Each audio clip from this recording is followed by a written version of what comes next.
Tá bom dia, vou começar uma gravação aqui no Zoom. Então, bom dia. Hoje, quarta-feira, dia 25 de fevereiro, dia de Lendo com o Coração, né? Onde as palavras atingem o nosso coração. Nós estamos na leitura do livro Uma Nova Mulher, da Lari Pedrosa, e hoje a gente vai entrar no capítulo 7. A gente está quase chegando na metade, são 15 capítulos esse livro. A nossa proposta é ler um capítulo a cada encontro, e dependendo se o capítulo é muito extenso, a gente deixa o exercício, se o capítulo é mais tranquilo, a gente é, não faz exercícios, né? Então, de acordo como navega, né? Cada trabalho a gente vai fazer. E o capítulo 7 ele traz esse tema. Por trás de uma mãe difícil, exige uma história difícil. Então, esse livro, para quem de repente está vendo a primeira vez ou chegando agora, ele vai trabalhar a nossa conexão, a conexão de mãe e filha. Tanto a nossa conexão de filhas com a nossa mãe, em primeiro lugar, né? E também, se somos mães, olhar para as nossas filhas. Por quê? Porque para a gente aprender a ter essa postura de mãe, né? É necessário aprender a ser filha, né? Então, todas as questões que a gente teve com a nossa mãe vão se refletir na nossa relação com os nossos filhos também. É, por isso que a adolescência, não só por ser um período mais desafiador, né? Em que a criança está ali buscando esse lugar independente, ela não é desafiador só por esse aspecto individual do adolescente, mas também pela nossa conexão, pelo nosso vínculo, por como a gente conseguiu estabelecer esse vínculo. A primeira infância também, como a gente teve esse vínculo com a nossa mãe. Existiu amor interrompido nas nossas relações, principalmente na relação com a mãe, que é a relação primordial, porque a mãe é o portal da nossa vida, é a que nos traz, somos constituídos por pai e mãe, porém a mãe é o portal. Então, esse portal é fundamental. Como a gente lida com ele, como a gente tomou ele, como a gente olha para ele, é fundamental para que a gente possa ter relações saudáveis na vida, ter sucesso na vida. Por isso que Bert Hellinger falava que a mãe é o leite da vida, né? Então, esse nosso sucesso na vida parte desse olhar para a nossa mãe. Por isso que é de suma importância esse trabalho com a mãe. E a Lari, ela traz isso de uma forma muito maravilhosa nesse livro. Então, bom dia, Jana. Por isso que foi uma das minhas escolhas, depois que a gente lê o livro Onde Estão Minhas Moedas, do Han Garriga. Quem ainda não tem acesso a nada, tá chegando lá no meu YouTube, tem todas as gravações, fica sempre gravado, a gente só não grava as partilhas, tá bom? Então vamos começar hoje. Por trás de uma mãe difícil, existe uma história difícil. Hoje o nosso convite aqui é olhar além da mãe. É olhar além das dificuldades que ela traz, que muitas vezes nos impedem de uma relação mais harmoniosa com ela. É olhar o quê? Para a nossa ancestralidade, para avó, bisavó, tataravó, né? Olhar para essa linhagem de mulheres que vieram antes, né? E o quanto essas mulheres influenciam também a nossa mãe como ela é. Costumo dizer que a mãe que fere a filha guarda muitas feridas no coração e muitas vezes não reconhece que age a partir delas. Bom dia, Jaque. No relato a seguir, eu compartilho a história de uma filha que olhou para além da dor da mãe e conseguiu enxergar a raiz das suas dificuldades com ela por meio do amor que cura. Porque o que que o Bert fala sobre o amor que cura? É o amor claro, o amor que vê, o amor que enxerga, o amor que não exclui nada. Quando nós estamos emaranhados, ou em lealdades, ou em repetição de padrões, em várias situações que podem acontecer na nossa vida, o que que a gente tem? A gente tem o amor cego. Por a gente não conseguir ter um amor fluido e leve, a gente se conecta com os nossos ancestrais, pai, mãe, avós, bisavós, né? Com a nossa ancestralidade por meio de um vínculo cego, de um amor cego, porque o amor sempre vai existir. E isso foi o que o Bert, assim, foi uma das maiores descobertas que ele teve. Que tudo é sobre amor, né? Só que ele pode ser claro ou ele pode ser cego. E a nosso papel aqui, né, como seres humanos, é ir tirando esse véu, é ir enxergando esse amor, né, para que a gente vá purificando e tornando ele o mais claro possível. Então, o relato dessa mulher aqui que traz essa questão. Minha mãe casou-se aos 19 anos com o único namorado que teve, o meu pai, e juntos saíram de João Pessoa, na Paraíba, para viverem em São Paulo, onde ele foi trabalhar como engenheiro. Minha mãe não conhecia ninguém em São Paulo e precisou interromper seus estudos para segui-lo como esposa e dona de casa. Meu pai trabalhava o dia inteiro e eu nasci, a mais velha de três filhos, para, entre aspas, tampar uma solidão enorme no coração da minha mãe.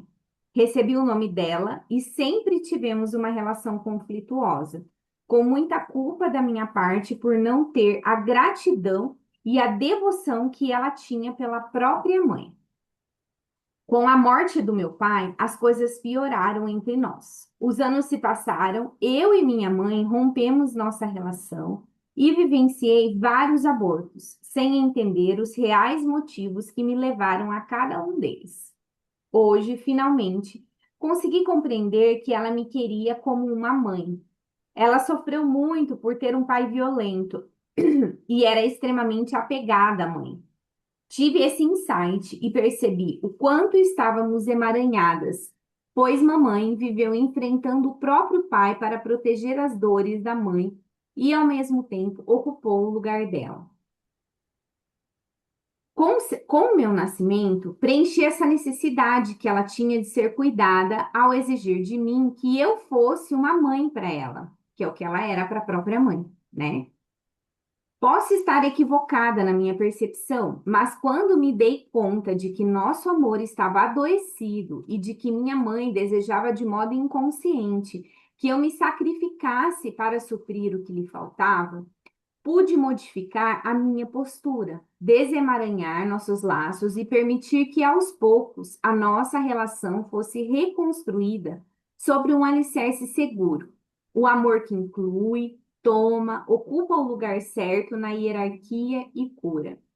Hoje caminhamos juntas, eu pequena, ocupando o meu lugar de filha e, ao mesmo tempo, exercendo o meu papel de mãe, e ela preenchendo grandiosamente o lugar da mãe e da avó da minha filha, nascida dos meus filhos, da minha filha nascida e dos meus filhos não nascidos.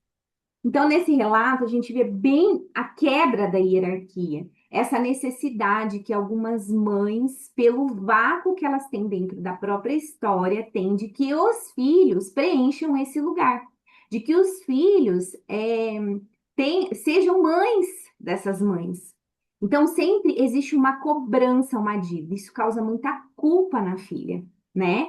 Porque se a gente for olhar a história da nossa mãe, a gente vai perceber que ou existiu uma falta muito grande, ou a nossa mãe ocupou também o lugar da mãe dela. Então, isso é uma dinâmica que vai se repetindo, vai se repetindo, vai se repetindo, até que um dia alguém resolve olhar. E no caso, nós que estamos aqui, de alguma forma conectadas com esse universo sistêmico, estamos olhando para isso, né? E daí é onde as mudanças começam a acontecer. E na maior parte das vezes, às vezes a mudança ela começa com um rompimento, para depois ocorrer uma reaproximação. E quem está tomando consciência do seu lugar? É a mãe ou é a filha? É a filha que está olhando. Então, a filha começa a estabelecer uma nova relação com essa mãe. Começa a estabelecer limites para essa relação. Começa a parar de palpitar na vida da mãe, mesmo que a mãe venha em busca disso. E se recolhe no seu insignificante lugar de pequena e filha. Esse é um movimento. Então, gente, a gente vai e faz uma constelação. Daí na constelação aparecem todas essas dinâmicas. Chora, isso toca, é maravilhoso. Só que daí a gente chega na vida e não muda a postura. E daí você quer que a constelação mude o seu problema. Então, exige quebras de hierarquia, emaranhamentos relacionados à hierarquia, exige mudança de postura na vida. Exige olhar para o umbiguinho e falar: eu saí do meu lugar aqui. Retorna.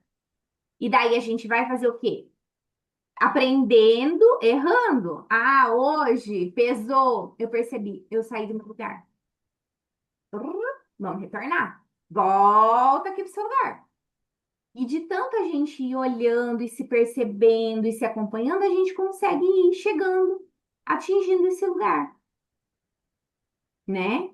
Ah, e quem não tem mãe? E quem a mãe faleceu, né? E quem a mãe abandonou? E quem a mãe, enfim, quem não tem uma pessoa física ainda viva, uma mãe física para se relacionar. Esse trabalho daí é interno, porque às vezes ou eu tô conectada ali numa não aceitação de uma morte, que daí me trava mesmo, ou numa não aceitação de um abandono de ter sido dada para uma adoção.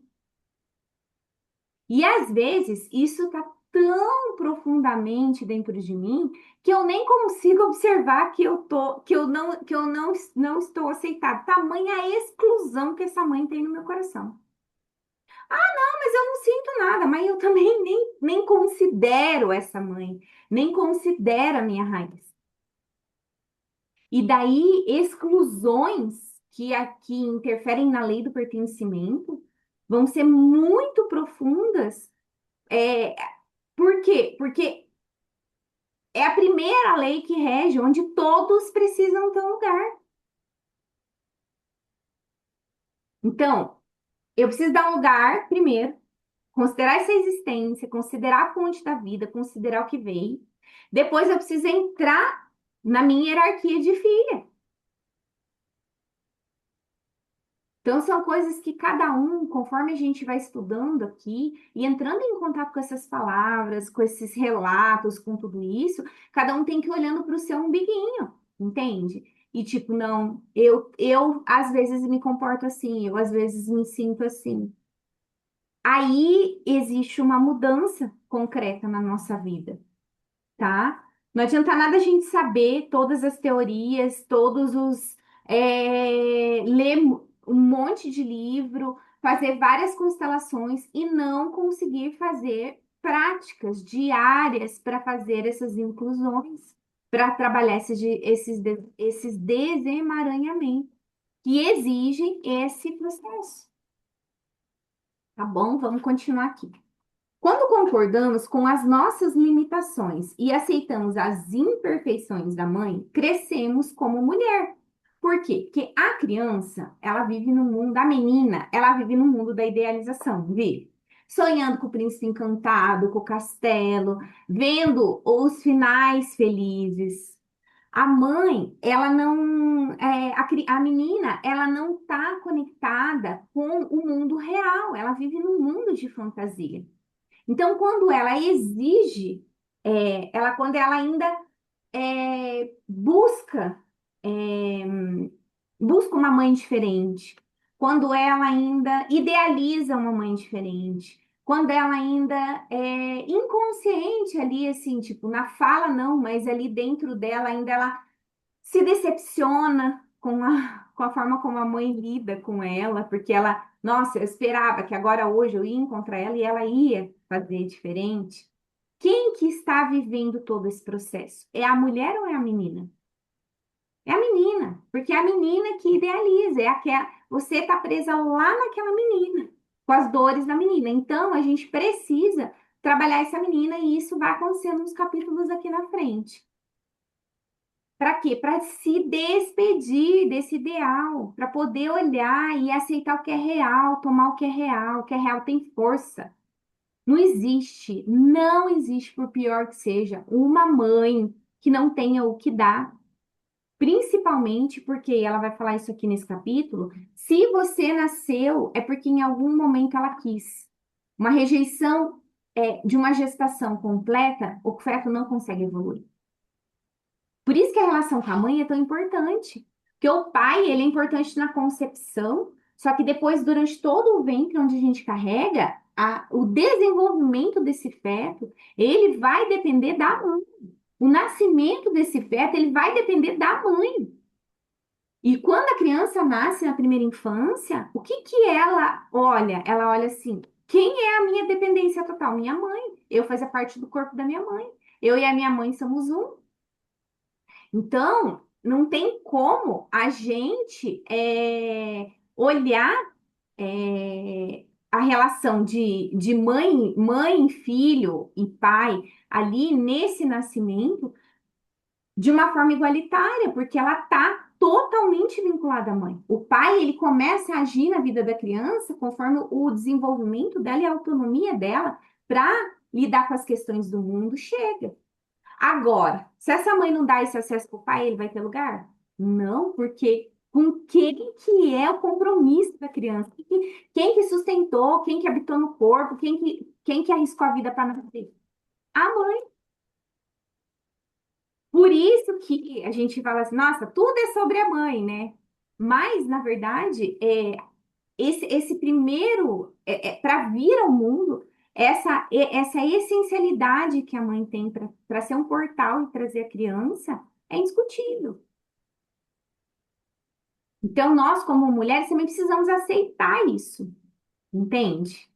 Precisamos compreender a força que isso tem, né? A gente veio com um órgão diferente do homem.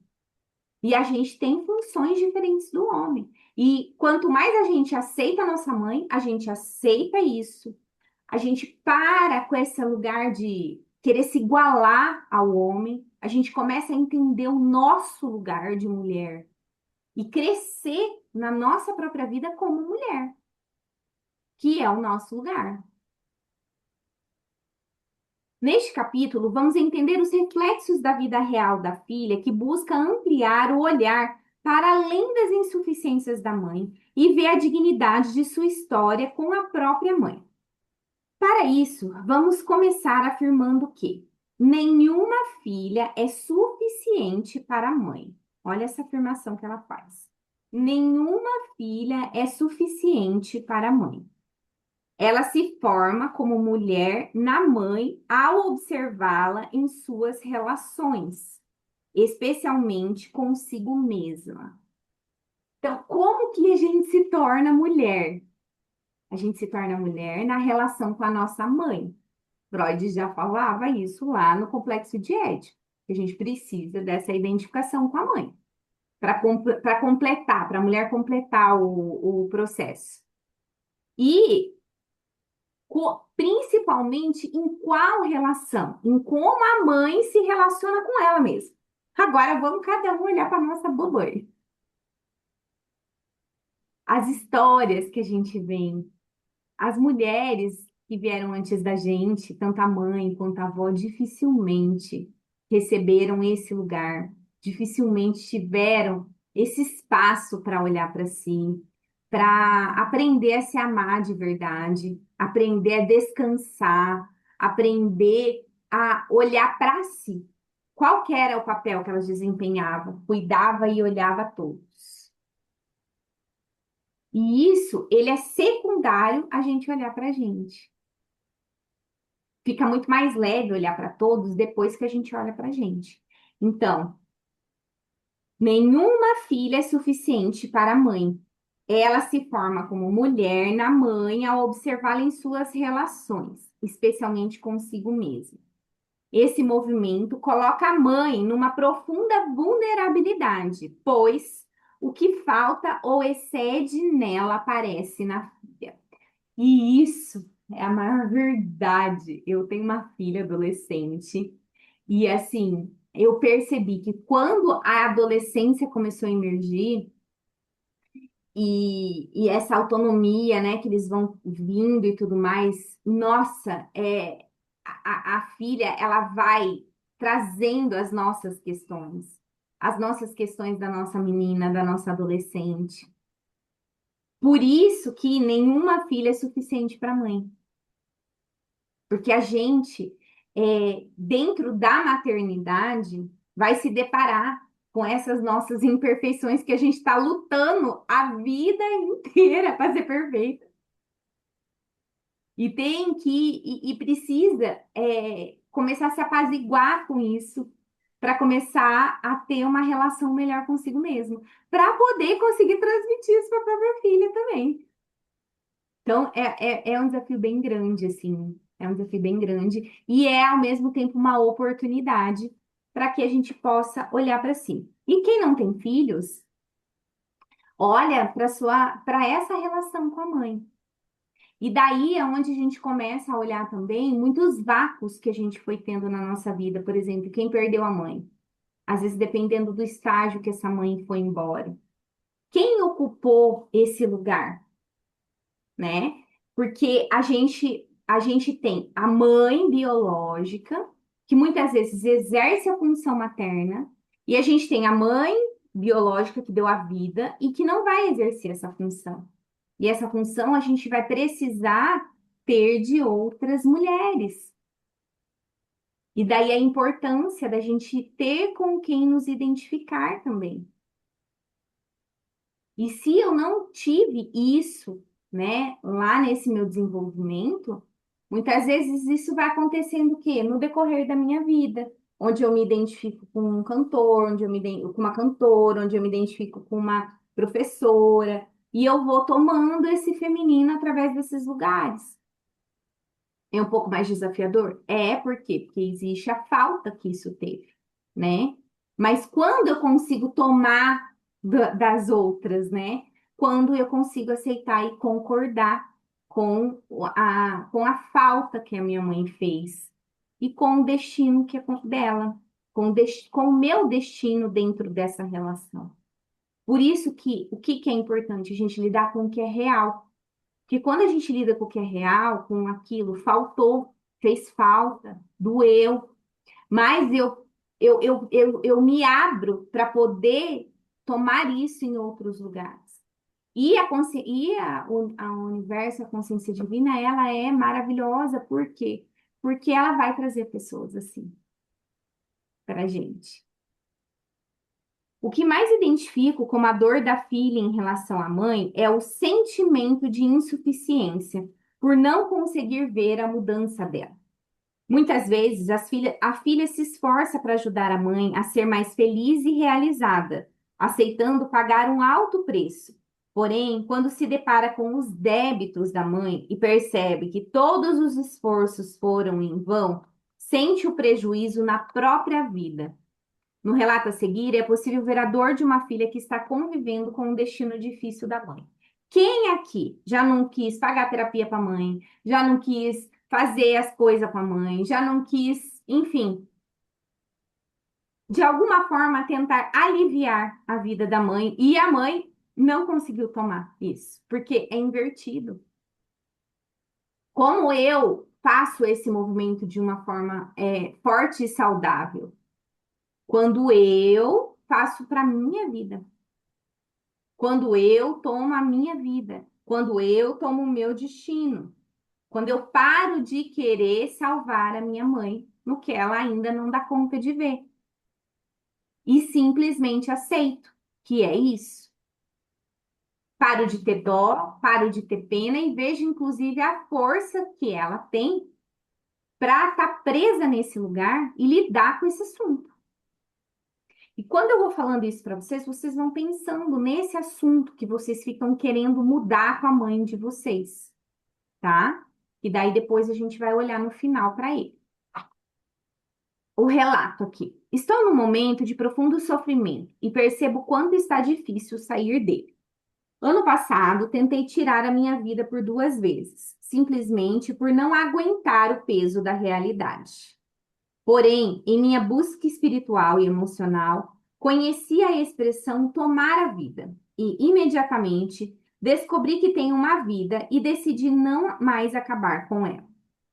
Confesso que já senti vontade até mesmo de matar a minha mãe, pois achava que ela era a causadora de todos os meus problemas. E embora eu ainda sinta raiva da realidade dela, é horrível dizer isso. Quando ela era lúcida e saudável, foi a melhor mãe do mundo. Ela me adotou e me amou tanto, mas tanto, que eu fechei com ela a lealdade de uma vida inteira. E agora, em sua velhice, sem memória, não consigo seguir minha própria vida. Sinto como se tivesse que conviver diariamente com o meu fracasso, e a realidade está me cobrando isso. Aos poucos, estou aprendendo a enxergar além da minha mãe. Quando a mãe, ela está muito comprometida com o campo da morte, a gente precisa buscar a força além, né? Porque é igual um imã. A criança, ela entra nessa dinâmica para querer salvar a mãe. A alma, ela já se compromete ali cedo. Então, por isso que é importante a gente sempre buscar essa força além. Despedir-se emocionalmente da mãe exige muito da filha, e a vida a convida para realizar novos caminhos de desenvolvimento em outras tarefas e relações, sempre em direção à própria transformação. Conhecer os motivos que a impedem de seguir a vida sem culpa é essencial para a filha que está na dor com a mãe, né? Muito difícil para quem está nesse emaranhamento deixar a mãe com as próprias dores e seguir em frente. A culpa que carrega é muito grande.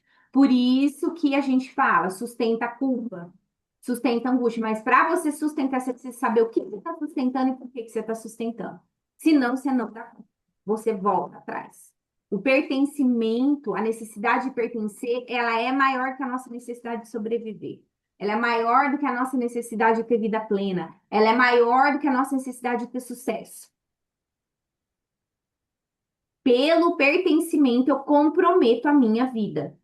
Então, eu preciso compreender, eu preciso enxergar e olhar para isso. Não, eu estou aqui, eu estou emaranhada com a dor da minha mãe, eu estou querendo salvar ela. Então, eu vou precisar fazer um movimento contrário, eu vou precisar olhar para a minha própria vida, eu vou precisar, entre aspas, abandonar ela. Por quê? Porque eu preciso ir trabalhar, eu preciso fazer meus corres, eu preciso colocar minha energia nas minhas coisas. Senão eu não vou prosperar, senão as coisas não vão. Daí, cada vez que você for fazer isso, muitas vezes aquela mãe que está acostumada a receber tudo isso, carente e tudo mais, vai falar: Nossa, você me abandonou. Nossa, você não liga mais para mim. Nossa, você não vem mais aqui. E daí? Como que você dá conta de sustentar isso? Porque é aí que é a questão. A questão não é não sentir culpa. Porque a gente vai sentir culpa. A questão é a gente sentir a culpa e sustentar ela, porque a gente está tomando a nossa vida. Às vezes a gente não vai justificar, a gente só vai falar: sinto muito, mãe. Sinto muito, mãe. Porque o quanto eu também consigo não ter que justificar. Vocês entendem como é difícil? Quem daqui não passou por isso em algum aspecto? Quer ver um exemplo muito grande disso? Aquela mãe que abriu mão de tudo. Igual no relato, no primeiro relato ali. O filho nasceu, daí ela abriu mão, ela não foi trabalhar mais.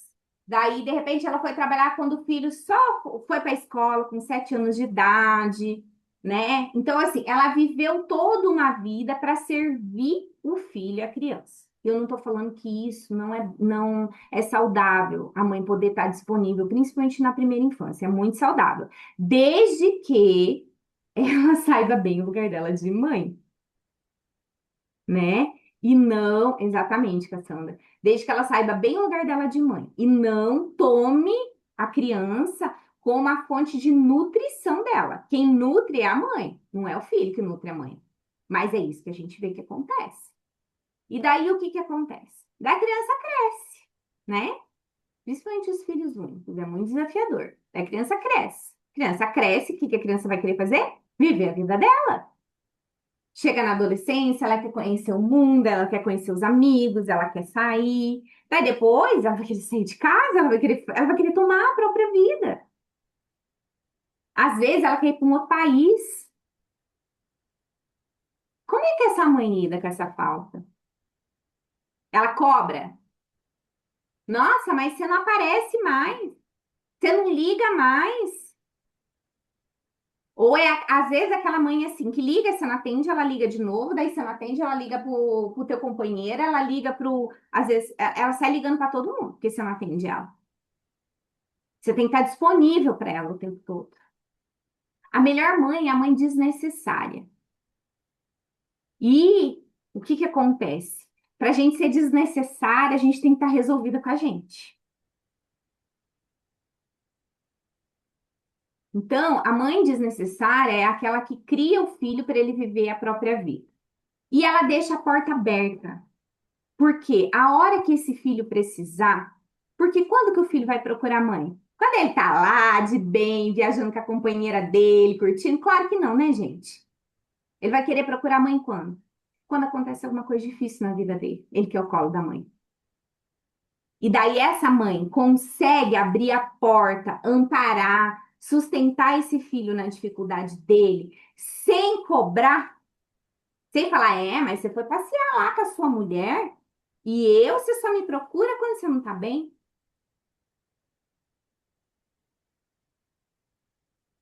Isso tudo reflete as dores da nossa mãe.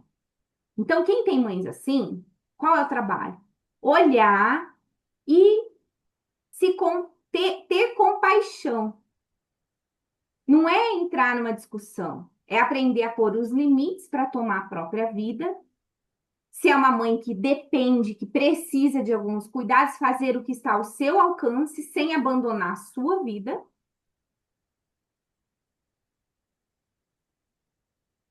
e seguir em frente, mas sustentar esse lugar da culpa da cobrança dela. O trabalho não é dela, é seu. Ah lá, um relato aqui. Às vezes sinto culpa de deixar ela solta, vivendo sem cobrar. Minha mãe era assim e senti falta. Por quê? A gente é configurado assim. Então é um trabalho, é um trabalho. Despedir-se emocionalmente da mãe exige muito da filha. Carla, por causa da religião, meus pais me obrigaram a casar e quando. Deixa eu só ver o relato aqui. Peraí, gente. Deixa eu abrir o chat. Antes da gente continuar.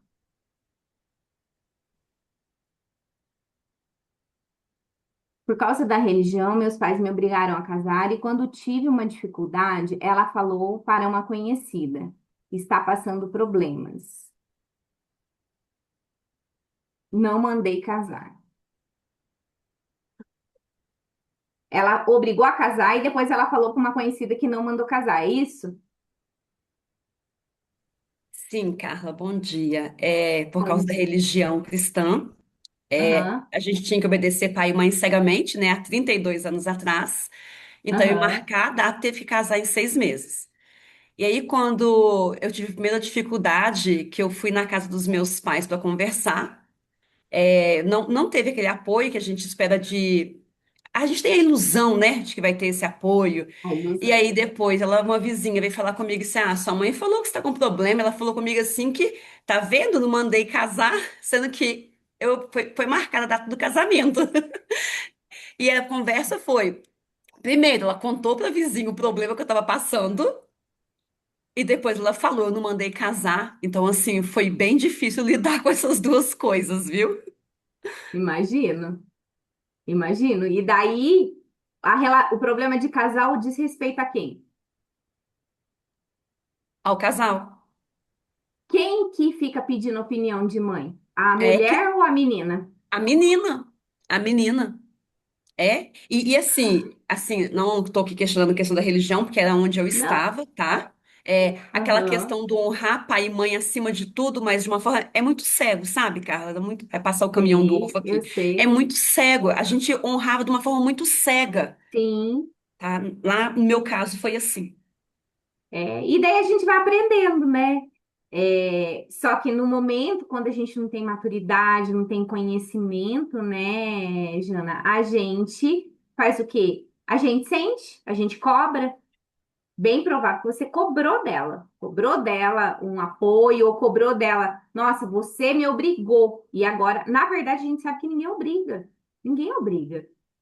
A gente que não tem força para enfrentar e sair de casa e viver a própria vida. Por quê? Porque a gente está emaranhado. Hoje eu percebo isso, quer dizer, na época eu não era uma menina de 12 anos, eu tinha 19 anos, eu Então, trabalhava. Só então. que você disse, eu não tinha força para juntar minhas coisas e falar, fui. E Me faltava daí, força. o nosso trabalho hoje é olhar com compaixão para esse nosso lugar, para essa consciência que a gente tinha naquele momento, né? E tá tudo certo. Através dessas situações na nossa vida, a gente está aqui onde a gente está hoje, olhando para o nosso umbigo. Ninguém está aqui buscando autoconhecimento, buscando desenvolvimento, buscando ser melhor, porque a vida foi pura fluidez. E E assim, justamente a gente vai melhorando e vai enxergando a vida de uma outra forma, crescendo interiormente como mulher, porque a gente passou por essas situações. Então, quando a gente olha com amor para todas essas histórias, a gente percebe, eu só tô aqui hoje e esse foi uma escada que me ajudou a chegar aqui nesse lugar. Carla, por muito tempo eu tive que olhar isso na minha constelação. Eu culpava, minha relação de casal assim Sim, fracassou, e eu culpava eles. Eu tô passando por sim, isso. Olha só, né, a menina, né? Eu tô a passando por menina, isso porque a culpa é de vocês. sim, A responsa, quer dizer, eu não assumi a responsabilidade, porque no fundo, eu tinha 19 anos, eu já era de maior. Só que aí eu tinha naquela esperança que a culpa é de exatamente. vocês. E interessante, Carla, que a relação da gente, ela na época, ela ficou difícil, porque depois que passou a questão da religião, que as coisas foram ficando mais modernas, eles ficaram com vergonha do que fizeram. Era como se eles pensassem, eles não falaram, mas era como assim, ó, poxa, se nós não tivéssemos obrigado ela a casar, ela não estava vivendo isso aqui hoje que ela está vivendo. Então fica uma situação Mas muito difícil. a consciência deles também naquele momento era assim. A Isso, crença era assim, isso. entende? Então, cada um Sim, agiu conforme a sua crença. Você, como filha, agiu conforme a crença de que tinha que obedecer, e eles, como sim, pais, agiram conforme a crença de como era educar, entende? E provavelmente reproduzido pela própria forma como eles foram educados. Então, não e- cabia um outro lugar ali, naquele momento, naquela parte da história, né? sim, sim. Talvez, por exemplo, se tivesse uma filha mais nova, que fosse viver a mesma coisa 10 anos depois, eles não repetiriam a mesma história. Não, e é tão interessante que houve uma história depois, a terceira, quarta filha, ela envolveu com um homem casado, minha irmã, ela engravidou, e aí eles acolheram e deram apoio e criaram a menina. Houve. Aí o que Percebe? que você acha que aconteceu comigo naquela época? Ficou Eu revoltei, revoltadíssima. revoltei, Na entendeu? verdade, o que que a vida proporcionou? Aprendizado para os dois. Através do quê? Dessas experiências. E esse é o processo, né? Então, assim, quando a gente vai olhando para a nossa história e a gente vai compreendendo assim, poxa, eu, por exemplo, eu só tô aqui hoje por causa do meu primeiro relacionamento, de tudo que ele mexeu, de tudo que ele me tirou do meu centro, do meu lugar, da onde eu me desencontrei, e que daí, por causa disso, eu mergulhei em buscas porque eu queria entender. Eu falei, eu não admito, eu não consegui me relacionar com ninguém. E depois tive dificuldade de me relacionar com o segundo, com o terceiro, até que nesse processo todo. Então, assim, é um processo. Só que a gente cobra dos nossos pais, porque é a nossa criança ferida que está cobrando. Enquanto ela você não aprende a você resgatar ela, dar um lugar para ela, você ainda vai ser atingido, principalmente por tudo que a sua mãe fez para você. E assim, Carla, e é interessante na relação de casal, por causa desse primeiro marido, pela situação da relação de casal, que eu busquei uma constelação na época, porque eu queria entender isso, e foi por causa dessa relação que eu descobri a minha paternidade, que eu não era filho do pai que me criou. Olha Então, para você ver. através dessa relação, eu descubro que, na verdade, eu sou filha do avô. A minha mãe teve um caso com o sogro e o filho ao mesmo tempo, Nossa, olha por que causa dessa forte, né? relação de São, casal. são os Sim, segredos que vêm à tona, sim. né? E que, tipo assim, Isso, isso. que é os segredos que ficam vigorando ali no sistema, que ficam conduzindo a história das famílias, até que alguém chega e olha, né? E daí reconhece isso. Mas a gente faz uma troca melhor depois na partilha, pode ser? Pra gente só seguir aqui.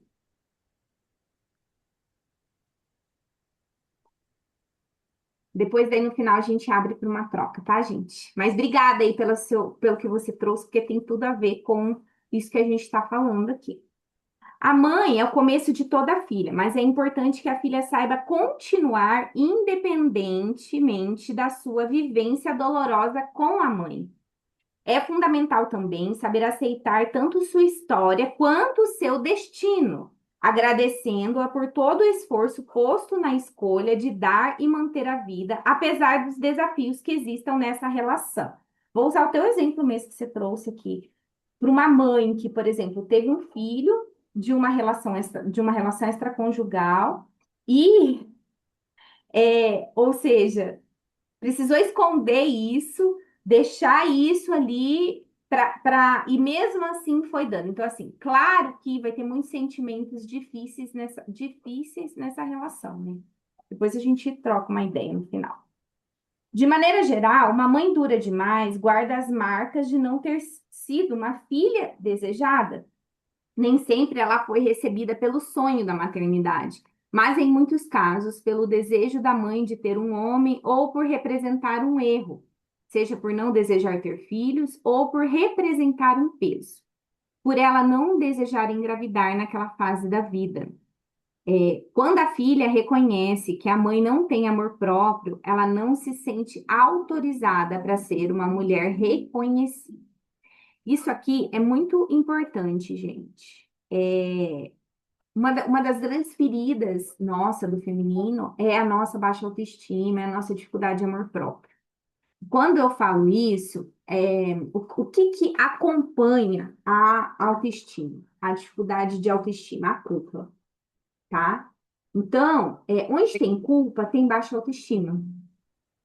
E quando a nossa mãe, ela tem essa dificuldade, que a maioria de nós viemos de mulher com esse lugar, né? Que tipo assim, precisou servir, ser tudo para todo mundo, mesmo descobrir o seu potencial de ser quem se é mesmo.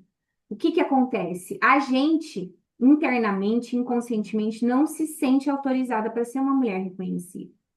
Então, muito da nossa trava do nosso autodesenvolvimento como mulher, dentro do que a gente quer fazer, dentro da nossa própria existência de Recording ser in mãe, progress.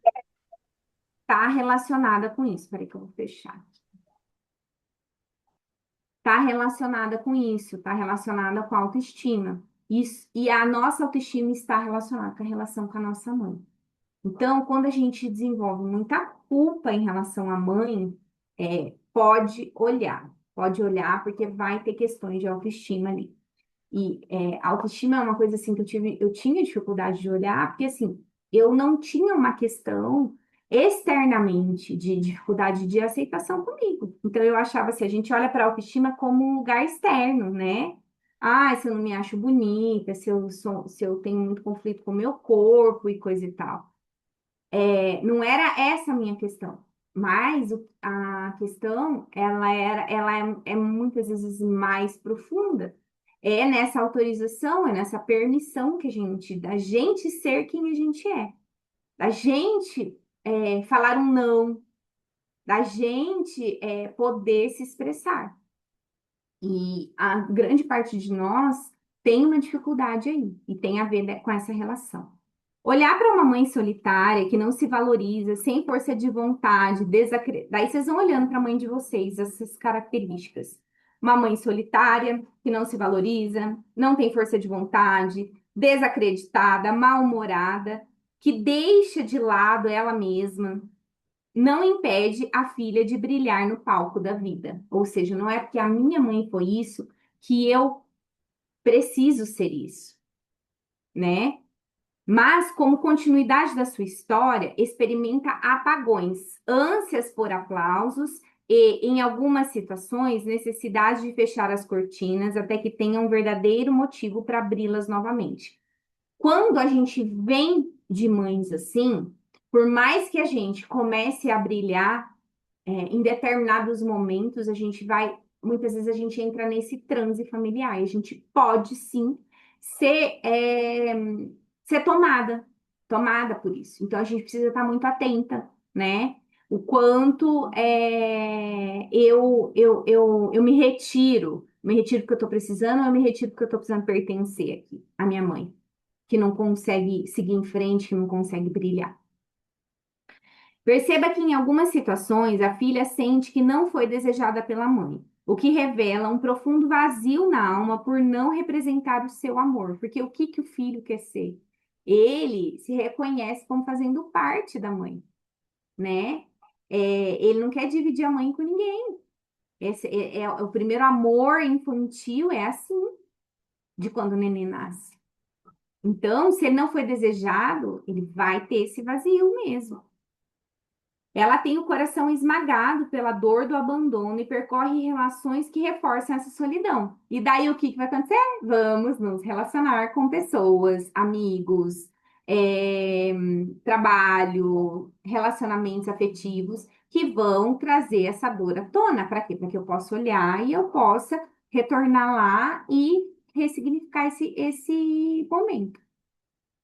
A filha, privada de ter sido a escolha consciente da mãe, aprende a experimentar desconfiança e medo das coisas do mundo. Isso, então, a filha que não foi desejada, que veio de supetão, que teve uma resistência da mãe, muitas vezes pode ter esse sentimento. Isso acontece por ser dependente de cuidados e acreditar na segurança da mãe, pois sente se ela esteve disponível para atendê-la em suas necessidades ou não. Quanto mais presente a mãe se coloca para a filha, mais ela cresce com liberdade, tranquilidade, segurança e amor próprio.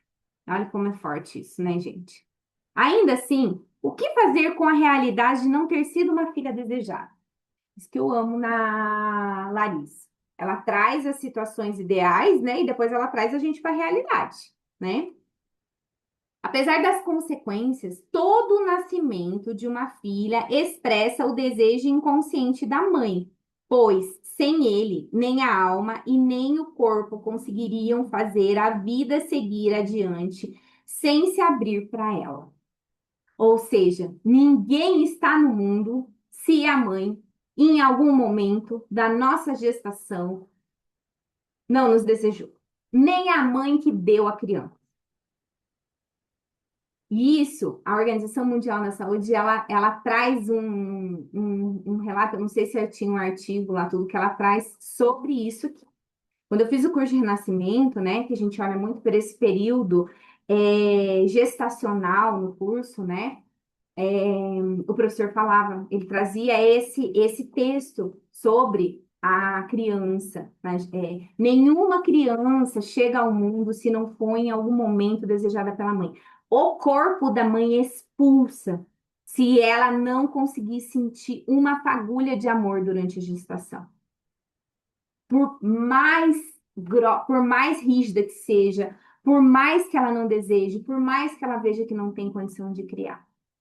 Por isso que nas adoções, quando a mãe entrega a criança, o exercício que ela precisa fazer para dar essa criança e o quanto isso fere a alma para o resto da vida, e a gente vê isso nas constelações, é grande. Por quê? Porque a mãe, em algum momento, ela desejou aquele filho.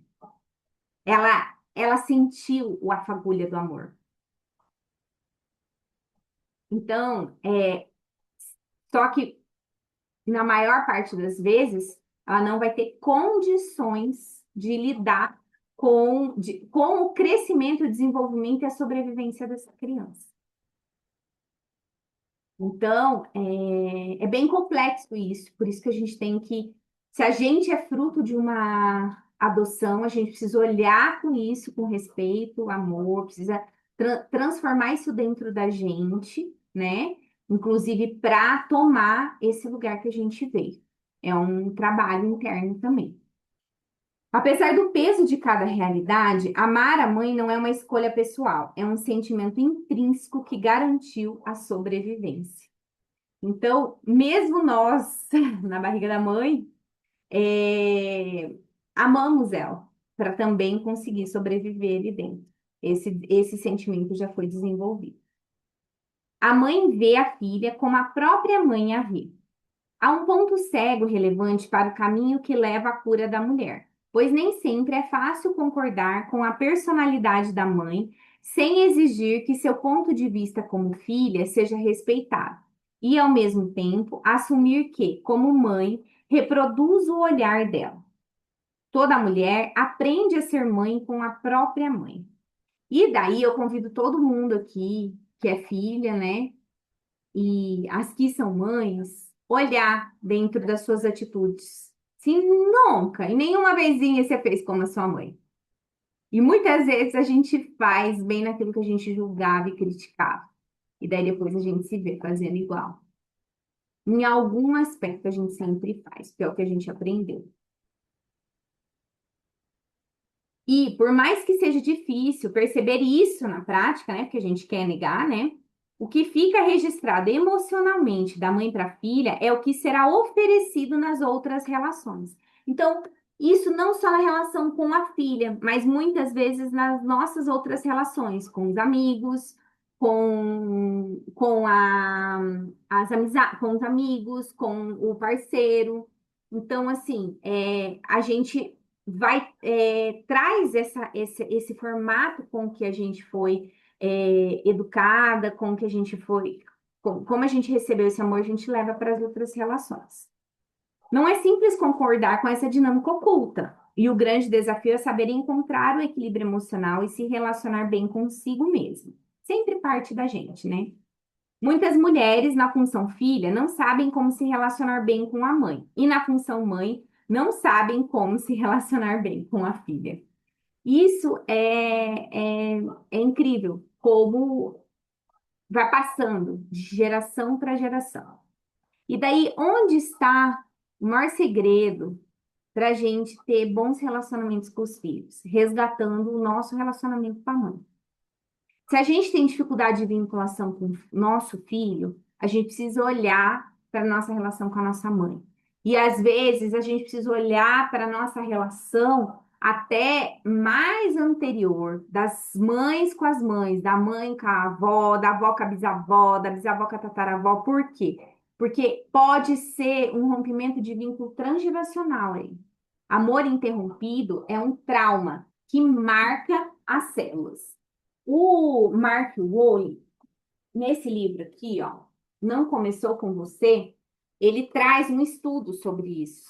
Deixa eu ver se eu acho aqui, que é muito interessante.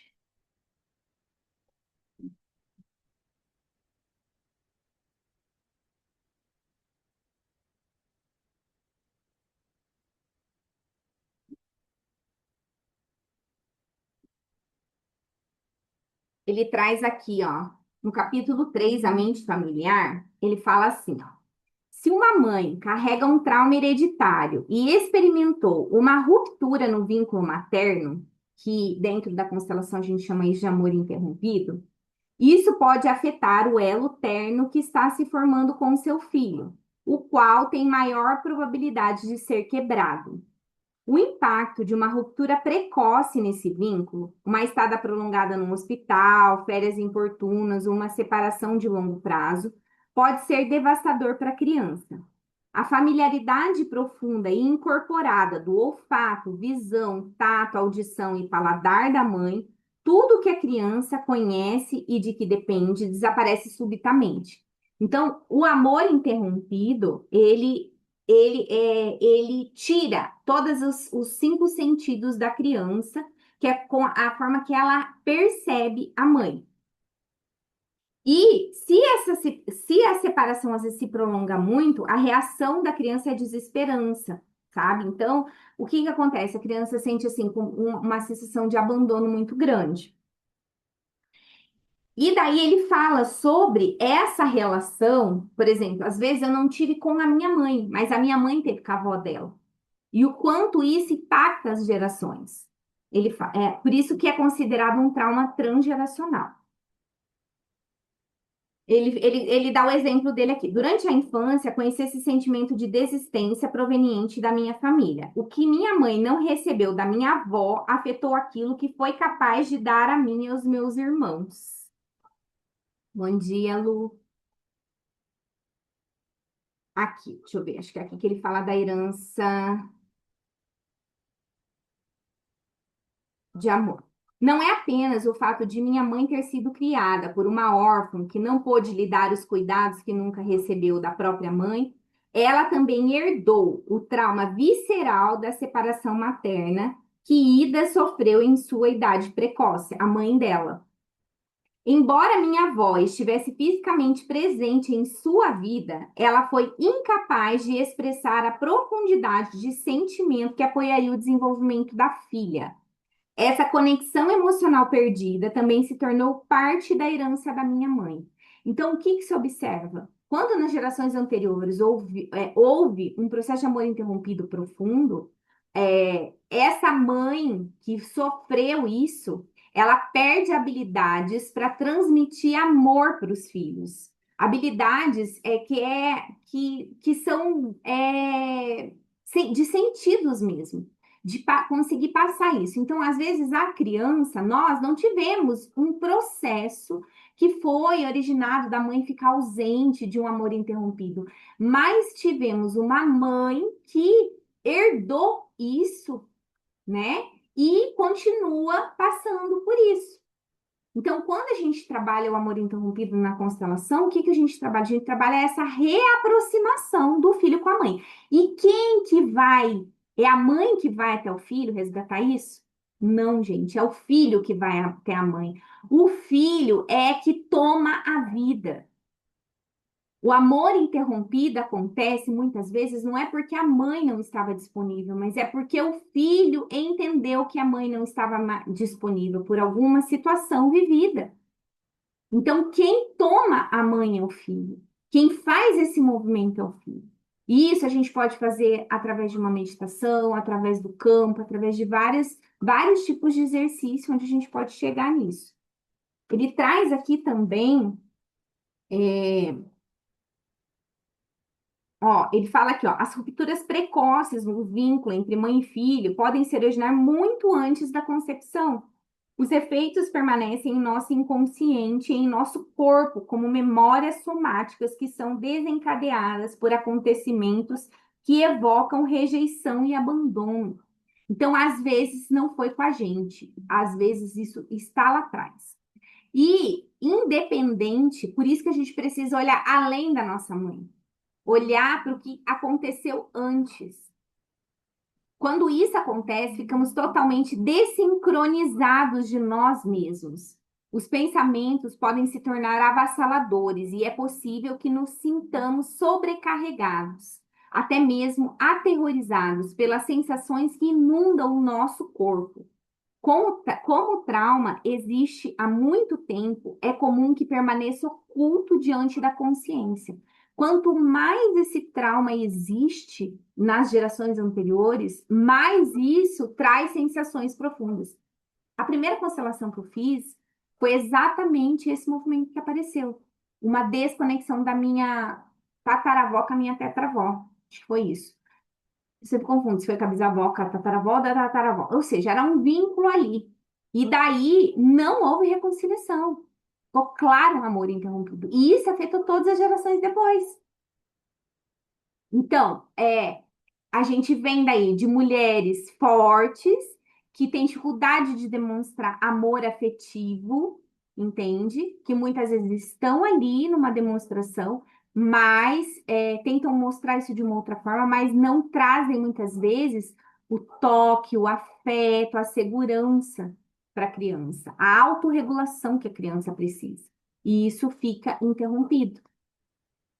Como eu quero contar um relato disso, porque esse ano eu fui olhar para isso, porque a psicóloga da minha filha falou que a minha filha tinha uma dificuldade de vinculação comigo. E eu falei assim: faz sentido isso que você está me falando. Eu tenho essa dificuldade com ela, sim. Eu falei, é a mesma coisa que eu sinto com a minha mãe.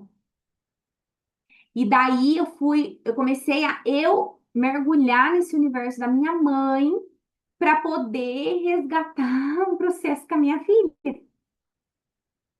Vocês verem como é forte. E isso eu já tinha identificado em 2019, esse trauma transgeracional. Então, como a gente vai percebendo as camadas de cura que vão acontecendo conforme a gente vai caminhando no processo, né? Eu queria trazer aqui que ele tem só para trazer isso aqui, porque isso aqui é bem interessante. Esse livro é maravilhoso, gente. Ele fala acho que está aqui antes, de um estudo do amor interrompido. Deixa eu ver se eu acho, porque eu não tinha pensado em compartilhar isso. Fiquei com vontade agora. Eu achei que tem bem a ver com isso que a gente. Ah, olha aqui, ó. Na parte da herança epigenética, na página 35, ele fala assim: ó, alterações químicas no sangue, no cérebro, nos óvulos e nos espermatozoides de camundongos agora estão sendo associadas a padrões de comportamento como ansiedade e depressão nas gerações posteriores. Como exemplo, estudos realizados, esse aqui, Flávia, não começou com você, do Mark Wolin. Estudos realizados na prole demonstraram que traumas como o estresse da separação materna, ou seja, o amor interrompido, suscitaram mudanças na expressão gênica que podem ser rastreadas por 3 gerações. Na verdade, acontece até mais, viu, gente? Dependendo, sim, do nível. Traumas transgeracionais, já tem estudos que mostram que você pega de 5 a 7 gerações. Em um desses estudos, os pesquisadores permitiram que, durante as 2 primeiras semanas de vida, as fêmeas cuidassem de seus filhotes por no máximo 3 horas por dia. Na vida adulta, a prole exibiu comportamentos semelhantes ao que chamamos de depressão em humanos. Os sintomas pareciam piorar à medida que os camundongos envelheciam. Surpreendentemente, alguns dos machos não manifestaram esses comportamentos, mas pareceram transmitir de forma epigenética as mudanças comportamentais para suas filhas. Olha que interessante. O homem não manifestou, porém transmitiu, carregava a alteração, a metilação ali, né, no gene, que é a expressão disso, desse trauma. Além disso, os pesquisadores constataram alterações na metilação e na expressão gênica nos camundongos estressados. Entre os genes envolvidos estava o CRF2, que regula a ansiedade em camundongos e humanos. Eles também descobriram que as células germinativas, o óvulo precursor e as células espermáticas, bem como os cérebros da prole, foram afetados pelo estresse proveniente da separação materna.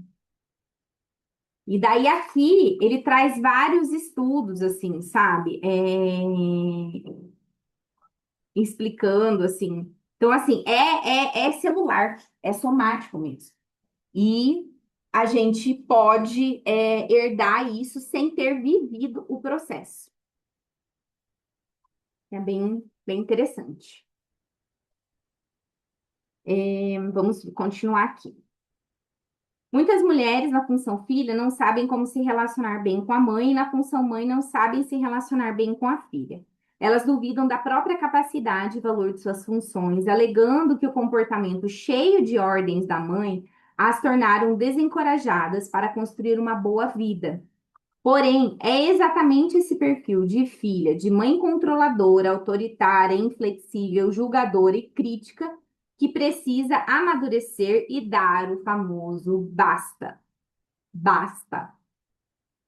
Então, para ver como é um convite, é um convite para gente seguir, né? O limite necessário entre elas para não se sentir na obrigação de correspondê-la a todo momento. E isso vai acontecer no início, sem culpa, gente? Claro que não vai. Claro que não vai. Por isso que a gente tem que saber o que a gente está sustentando. Isso é muito importante. Ana, depois, se você quiser me chama, eu te convido para você entrar no grupo aqui com a gente, participar ao vivo aqui no Zoom, que depois a gente vai faz trabalhos aqui que não fica aqui, tá bom? Mas essa decisão não cabe só às mães duras demais, já que em outros cenários as filhas de mãe boazinhas também vão precisar dar limite. Lembra que o capítulo anterior a gente estudou sobre a dificuldade de ser filha de uma mãe boa demais, como isso também segura a gente, às vezes é até mais difícil do que ser filha de uma mãe mais difícil, porque daí a gente fica sempre naquele sentimento de estar em dívida, né? Imagine a seguinte situação. Sua mãe foi diagnosticada. Olha isso, gente. E agora eu quero que cada um perceba no seu corpo como isso aqui atua. Para mim foi forte essa frase aqui. Imaginar essa situação. Imagine a seguinte situação. Sua mãe foi diagnosticada com uma doença séria. Precisa de cuidados específicos e principalmente de apoio financeiro. Assim que recebeu o diagnóstico, afirmou: Filha, agora você vai cuidar de mim, pois eu te dei a vida e você me deve isso. Diante desse fato, qual sentimento surge em você? Respira fundo e sinta no seu coração e perceba se o sentimento é de mérito ou de impotência, de autoridade ou de raiva, de alívio ou de culpa. E independente do que você sentir, não faça julgamentos. Veja se você consegue se comportar apenas como a filha que sabe que vai decepcionar a mãe ao não tomar partido de suas dores, ao não fazer por ela e ao concordar com o destino difícil dela. E aqui é importante que a gente, assim, olhe cada situação, né? Porque isso não quer dizer que a gente não vai dar apoio para os nossos pais, para nossa mãe, para o nosso pai, numa situação difícil que eles viverem. Porém, o quanto parar a própria vida para se dedicar exclusivamente a isso, tem força. Então, por isso que quando a gente pensa numa situação assim e numa cobrança assim vindo da mãe, geralmente, o que que a gente sente? A gente sente culpa. A gente sente, para mim, o sentimento de raiva veio quando eu pensei nisso. Eu falei assim, nossa, agora eu tenho que parar minha vida. Eu não posso fazer meus projetos, porque eu vou ter que ficar exclusiva aqui. É, um sentimento o quê? De impotência. Paro tudo. Isso não traz força para ninguém. Então, cada um dentro da sua realidade, dentro da sua. Bert Hellinger era muito mal interpretado com essas coisas, gente. Ele foi uma pessoa que ele pregou tanto sobre o amor com ordem, sabe? E as pessoas distorceram as falas dele, distorceram os ensinamentos dele. Em vários livros, ele fala sobre esse cuidado que a gente, quando o pai envelhece, a gente vai precisar estar estabelecendo, a gente vai precisar estar oferecendo. A questão é, como filho, o que eu faço com a minha vida também nessa situação. E vai precisar um equilíbrio. E daí, se eu sou uma filha, que eu centralizo tudo e eu não sei, de repente, dividir as funções com meu irmão, Entende? O que que acontece? Eu paro a minha vida, o meu irmão vai viver a vida dele.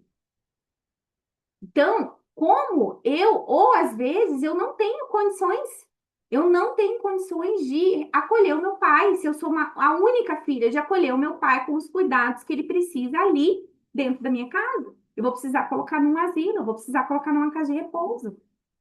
E às vezes eu não vou ter condição financeira para fazer isso da forma como eu desejaria oferecer para o meu pai. Eu vou fazer como eu consigo. E daí, como eu posso fazer? Como eu posso fazer para também viver esses momentos da velhice com meus pais com amor, como filha? Eu posso, de repente, ao domingo, buscar ele na casa de repouso e trazer na minha casa. Eu posso ir lá e dedicar um momento de atenção, de escuta com ele. O que é muito difícil ter força para uma pessoa é abdicar da própria vida para viver o sofrimento do pai. Por quê? Porque essa doença faz parte do destino. E é muito difícil para a gente, como filhos, concordar com esse destino que os nossos pais têm. Então, eles também têm a força para lidar com a estrutura desse destino. Se eu interfiro muito, eu tô querendo salvar ele desse destino. E esse destino, essa situação, esse sintoma, ele tem um aprendizado para trazer para essa pessoa, porque não é porque é pai e mãe, é um ser humano, é um indivíduo que também tem seus aprendizados. Como que a gente vai perceber o limite? Percebendo o nosso corpo, percebendo se está pesando. Nosso corpo, ele dá essas informações para gente. Então, não tem. Eu vou conseguir a chave de como fazer isso em alguma mentoria, em algum vídeo, em alguém me explicando? Claro que não, gente. Esse processo é individual. Essa chave está dentro da gente. Está dentro da gente se alinhar com a nossa própria força, que a nossa ancestralidade nos traz. E também aprender a respeitar a força de quem nos deu a vida.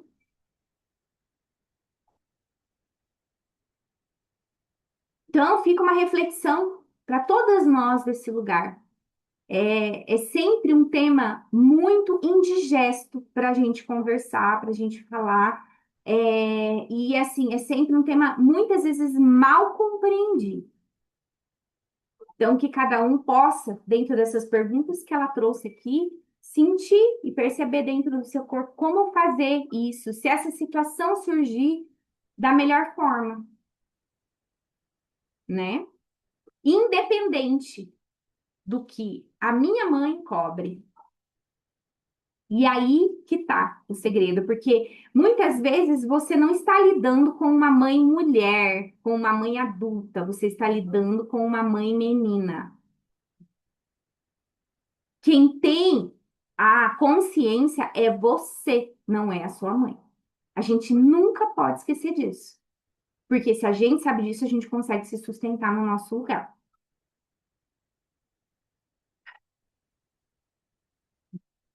Uma visualização que ajuda nesses quadros é olhar para sua mãe e ver os pais dela amparando-a. Sinta-se pequena e diga: queridos avós, vocês são os melhores pais para ela. Deixo-a com vocês. Ou seja, traz a força dos avós, né? Somente a filha que acredita em si mesma sabe separar o amor e a dor da sua mãe. E somente a mãe que acredita em si mesma sabe que está atrás de sua filha, dando-lhe a força necessária. Ou seja, as mães que cobram estão nesse lugar? Não estão, né, gente? Mas a gente pode estar no nosso lugar. Não é porque a minha mãe não está que eu não posso estar. Só que exige mais. Exige mais. É muito mais fácil se a mãe está no lugar eu ficar no meu lugar de filha. Então, cada um vai ter uma realidade em cima disso. E a gente entrar em contato com essa realidade nossa é fundamental. Porque muitas vezes, se eu olhar para o lado e me comparar com a vizinha, me comparar com a minha amiga, me comparar com não sei o que, eu fico louca. O processo de cada um é único. O grande desafio de manifestar a dor de ser mulher na família é que, calada ou não, Por trás das difíceis queixas, exigências ou mesmo do silêncio, muitos segredos das gerações anteriores também são revelados, o que a Jana trouxe aqui como exemplo para a gente. Sabe aquela parenta difícil? E todos nós temos isso, né? Na família de todo mundo. Tem aquela parenta, aquele parente que ele é sempre o que dá o show, é sempre o que tá na boca de todo mundo, é sempre o comentário de quem tá falando, né? O que que acontece com essa pessoa? Geralmente, ela é a que está espiando todas as questões do clã.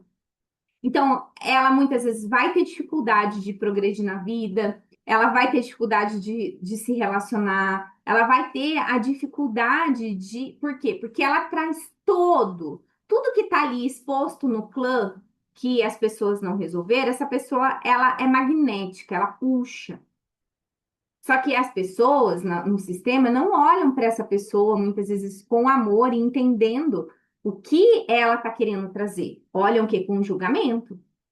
Metendo pau ainda por cima. Então, olha o que ela fala aqui, né?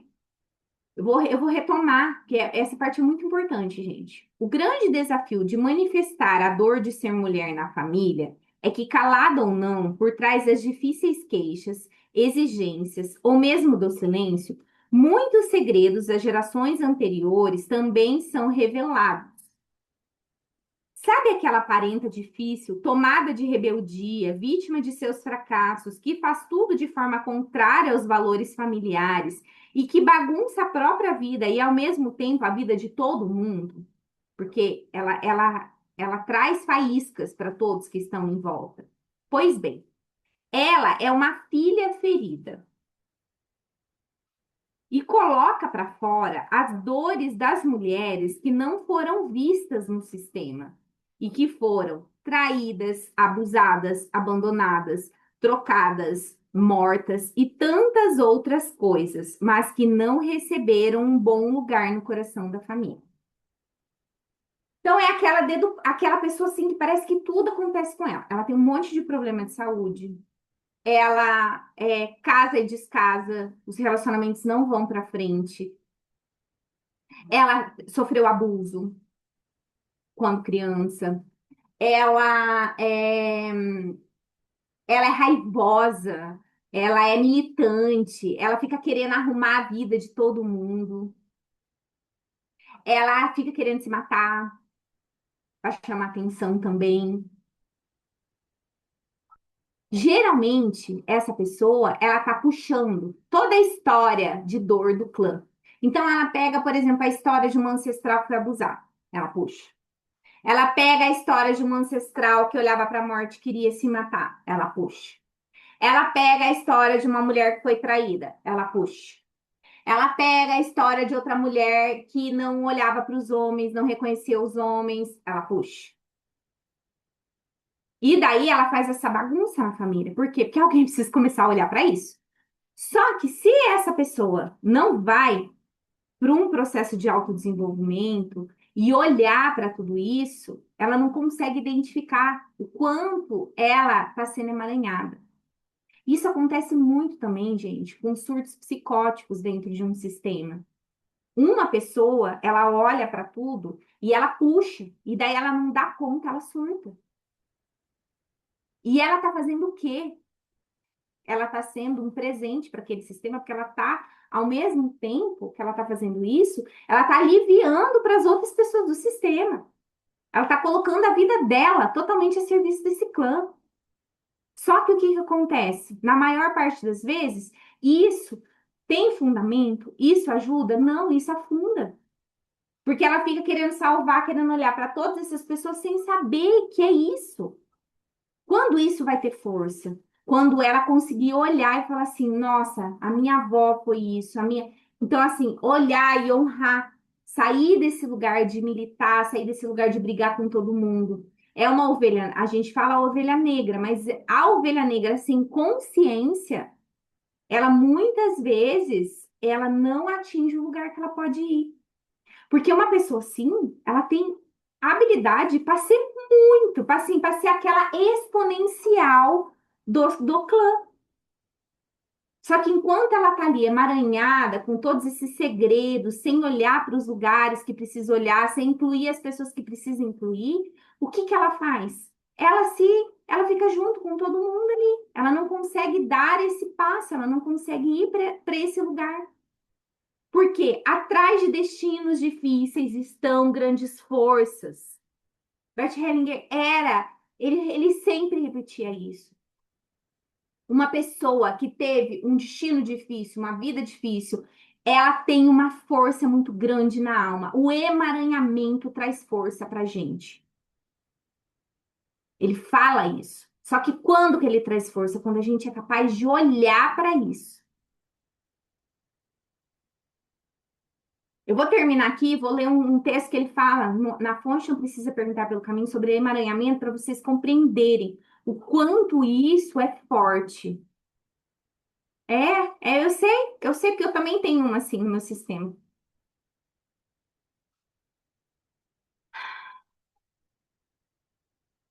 Pois bem, ela é uma filha ferida que coloca para fora as dores das mulheres que não foram vistas no sistema e que foram traídas, abusadas, abandonadas, trocadas, mortas e tantas outras coisas, mas que não receberam um bom lugar no coração da família. Sistemicamente, ela também é responsável pelas consequências de suas escolhas, mas expia histórias que vão além de sua capacidade de compreensão e cura. Como que essa pessoa sai disso? Só, gente, só mergulhando nesse universo e buscando a origem de tudo isso, e buscando as pessoas que ela precisa entrar em contato, senão ela é tomada e ela vai viver espiando tudo do clã. Depois eu vou fazer uma partilha, quando a gente estiver fazendo uma partilha sobre isso, que eu não quero deixar gravado aqui, que tem a ver com a minha história. No olhar distante de uma filha ferida, encontrei o coração vazio de uma mãe dura e indiferente a ela. Essa filha deixou claro que nunca recebeu carinho materno, lembrando os cenários frios e solitários que a acompanhavam desde a infância. Sem saber o motivo, sente a mensagem da vida dizendo-lhe: você nunca foi amada. E talvez por isso justifica sua dor no medo enorme de atravessar uma existência inteira sem se casar e ter filhos. Ela se expressa além da ânsia de ser uma mulher insegura e com baixa autoestima, pois ainda carrega o espaço vazio do colo que não recebeu da mãe, e o silêncio da falta dos beijos que não abriram caminhos para ela. Sem o carinho da mãe, a filha não se autoriza com facilidade a receber o carinho da vida. É uma questão de aprendizagem, como sugeria ela depois de um importante tratamento emocional.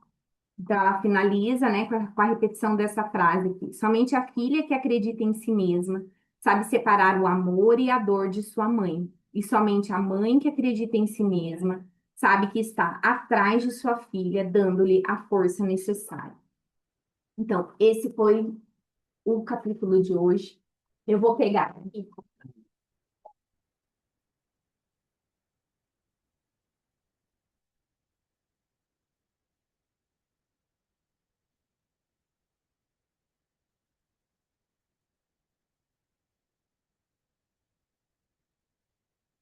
Nesse livro aqui, A Fonte Não Precisa Perguntar pelo Caminho, é um livro bem completo, o Bert. Ele está falando sobre destino e alma, tá? É na página 77 onde ele fala sobre a alma. E daí, dentro de uma entrevista, perguntam assim para ele: quando uma pessoa reconhece o seu emaranhamento, então está livre ou não?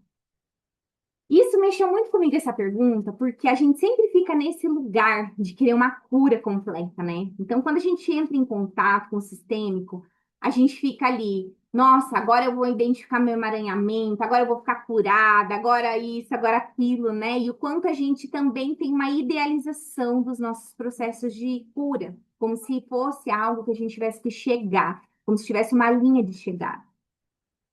E ele responde assim. Então, olha a pergunta. Quando uma pessoa reconhece o seu emaranhamento, então está livre ou não? Não. não está livre. Pensar assim seria arrogante. O emaranhamento consiste principalmente que sou arrastado para os destinos de outros que viveram antes de mim, sem que eu saiba disso. Quando posso compreender o emaranhamento, por exemplo, com a ajuda das constelações familiares, mas também de outra maneira, então eu posso me libertar disso, mas apenas em parte. Porque essa liberação é um processo de purificação, e isso é uma parte de minha vida. Por isso, a ideia de que eu posso ficar totalmente livre é uma ilusão. Eu me pergunto, o que faz aquele que é totalmente livre? Ele paira em algum lugar no ar e não aproveita. Mas quando se sabe estar vinculado e se entra nesse processo e nele se experimenta essa purificação, isso nos faz felizes. Nesse sentido, não nos liberta, mas nos torna maiores. Mexeu muito comigo essa resposta dele, sabe? Porque, no fundo, existia algo em mim que sempre estava buscando, né, essa solução do emaranhamento. E conforme a gente vai vivendo esse processo, a gente vai descobrindo que a gente está a serviço nessa questão que a gente traz. E quanto mais a gente vai olhando com amor para as pessoas que a gente estava identificada, para os excluídos, para essa situação dentro do que era a nossa dinâmica de emaranhamento, a gente não precisa se livrar dela, mas a gente aprende a amar através dela. E daí esse amor, ele se torna claro. Esse amor, ele toma um lugar maior, porque é um lugar de vinculação. Você começa a compreender que a sua vida, ela existe a partir dessa história também. E essa história é o motivador do porquê das suas buscas. Se de repente essa história não existir, como é que eu vou olhar para isso? Como é que eu vou olhar para mim? Então, faz parte de quem eu sou. E é esse lugar que as constelações trabalham. Concordar e aceitar o nosso destino, com quem a gente, como a gente veio, com a nossa história e conseguir extrair o ouro, transformar o chumbo em ouro da nossa história. Isso é muito profundo. E isso não é um trabalho alquímico do dia para a noite. Então, isso exige de nós, exige busca, exige reflexão, exige consciência, exige auto-perdão para poder olhar para as pessoas que nos feriram e não é nenhuma questão de perdão, mas é uma questão de olhar e compreender a serviço de que elas estavam. E o quanto isso nos trouxe para esse lugar que a gente está hoje. Então, se você está aqui hoje, está ouvindo tudo isso, está escutando tudo isso, isso tem uma função na sua vida. Então, amplia um pouco esse olhar sobre a sua mãe, que é o tema que a gente está falando aqui. Amplia esse olhar para além dela.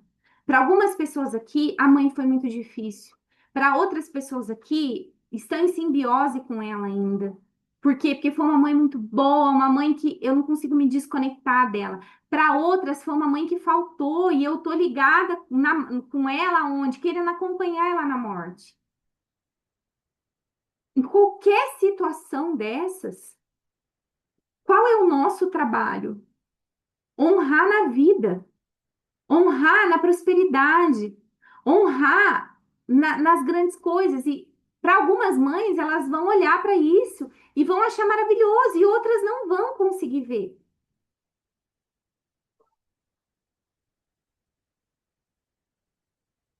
Então, repensem, cada um reflita dentro da sua história sobre isso. Hoje não vai dar tempo da gente fazer nenhum exercício, mas foi bem profundo, porque trouxe muitas reflexões, e eu acho que sair do encontro com o cri, cri, cri, cri, cri dentro da gente é muito bom, é muito bom. muito bom nos tirar de uma linha de pensamento igual, de uma linha de pensamento em que, de manada, cada um tem que pensar na sua história, na sua vida, no seu processo. É só assim que a gente vai viver um processo de identidade, descobrir quem a gente é. E poder estar a serviço do mundo com os dons e com o que é único nosso. Porque ninguém é igual a ninguém. E ao mesmo tempo, todos somos um, somos braços de Deus. Então, hoje eu encerro aqui. E encerro também fazendo um convite, né? Que agora em março, dia 21 e 22 de março, eu vou estar trazendo a minha professora de Minas, de Joaína. Vou convidar ela para vir no próximo encontro do Lendo com o Coração, para vocês conhecerem. É ela que eu fui fazer o curso de hipnose e ressignificação de traumas. Foi uma pessoa assim que me ampliou muito o meu olhar, o meu campo de atendimento, abriu um campo, expandiu o meu campo depois que eu fiz esse trabalho presencial com ela em Minas. E ela vai estar aqui em São Paulo, dia 21 e 22. E eu quero, e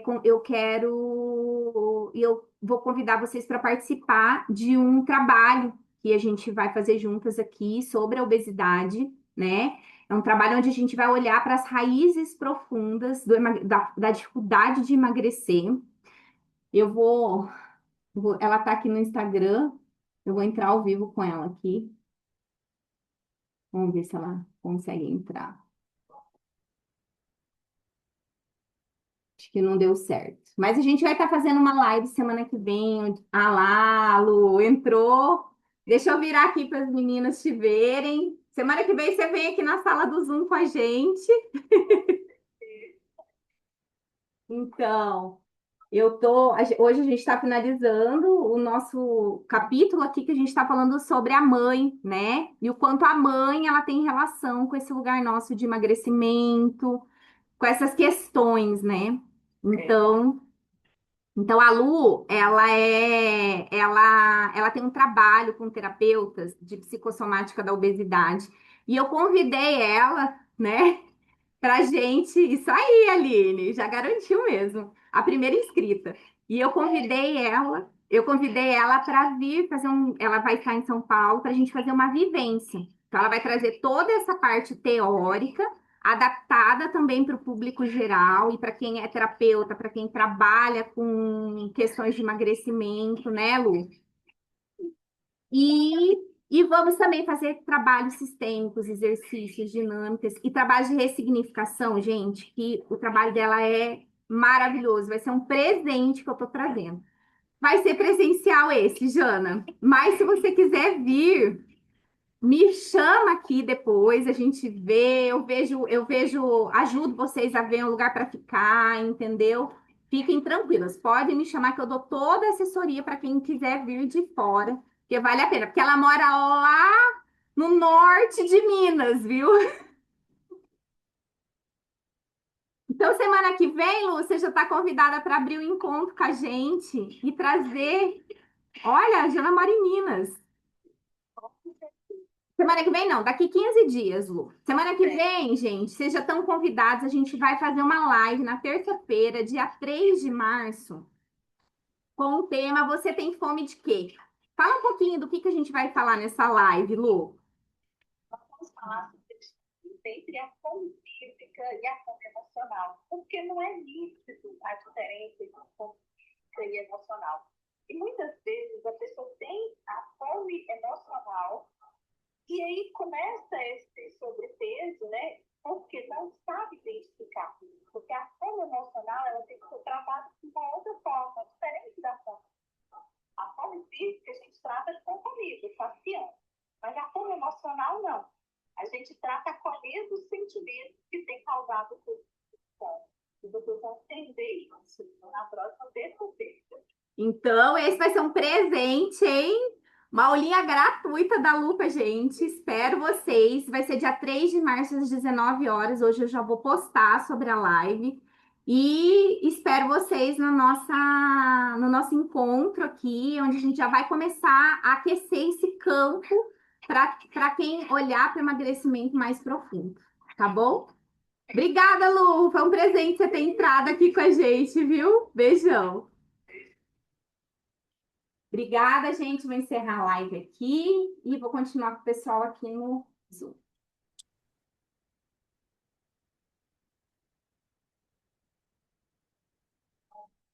Qual é a vantagem de colocar?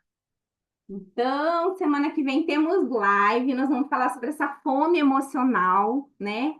Que tem tudo a ver também com esse trabalho que a gente tem feito com a mãe, né? Então, eu vou encerrar a gravação aqui agora e vou deixar 15 minutinhos aí para partilha para quem está aqui com a gente, tá? E quiser trazer os insights, a gente sempre faz essa roda gostosa aqui para que a gente possa ir também se nutrindo através desse encontro nosso. Vou encerrar aqui a gravação.